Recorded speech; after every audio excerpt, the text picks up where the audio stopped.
Hey everybody, welcome back. This is Carl Piltz, and in this video we're going to talk about the foods that make us gain the most weight. So what are we going to be talking about? We're going to be talking about the concept of blood sugar and how your body processes carbohydrates. A few things that we'll be talking about are good carbs versus bad carbs, how fiber plays a role, and something called the blood sugar roller coaster. Let's start with identifying the different types of carbohydrates that you'll run into out there. We can separate them basically into three categories: sugar, white carbs, or processed carbs, or refined carbs, you'll hear them called, and then whole grains. So let's see what types of foods are included in each category.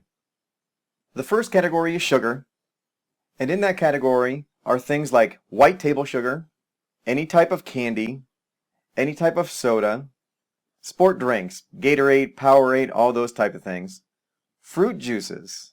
Fruit juices can be just as bad because they don't have any fiber in them. We'll go through that in a little bit.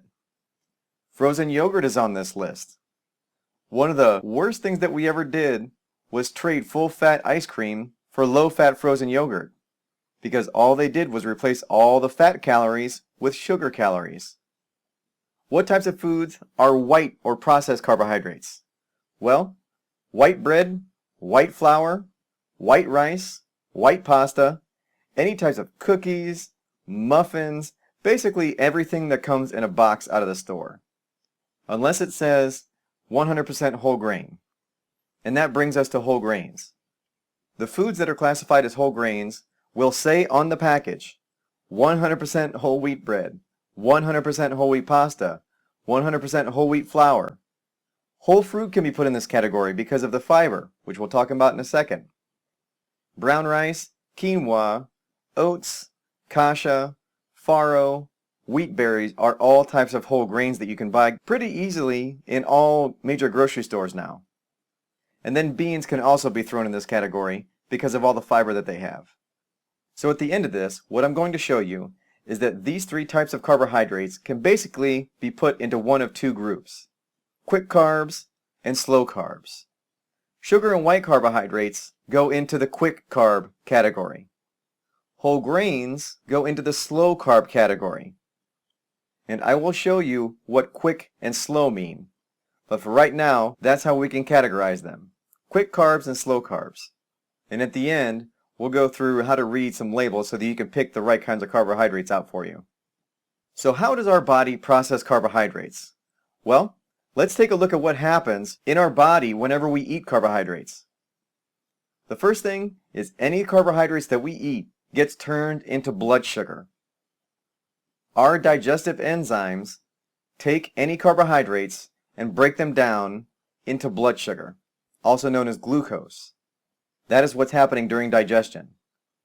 After it's broken down into glucose, or blood sugar, that sugar will go into our bloodstream and travel all throughout our body to go feed our brain, our muscles, whatever body system that needs glucose.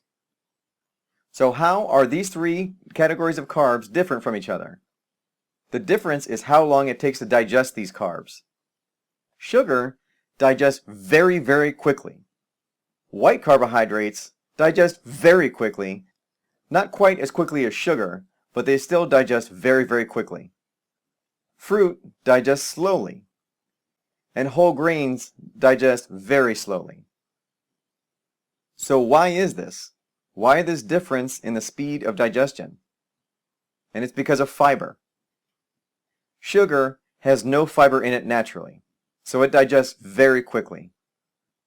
White carbohydrates have all the fiber removed during manufacturing. When wheat is manufactured into white flour, they remove the bran and the germ. That is where all the fiber is. It's also where all the vitamins and protein are, but they remove it during manufacturing. Fruit has plenty of fiber in it naturally. That's why it digests slower. And whole grains also have plenty of fiber naturally. So that's why those types of carbohydrates digest very slowly. So how exactly does fiber help? One way to think about it that makes it very easy to remember is to think about an apple. Soluble fiber can be thought of like the flesh of an apple. The flesh of an apple holds all the juice. And when we chew the flesh, we squeeze the juice out of the pulp with our teeth.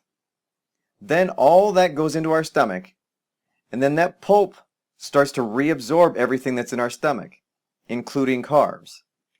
This is why fiber slows the absorption of carbohydrates. It's because the fiber soaks up everything, and it kind of makes the whole mess move more slowly through our digestive system.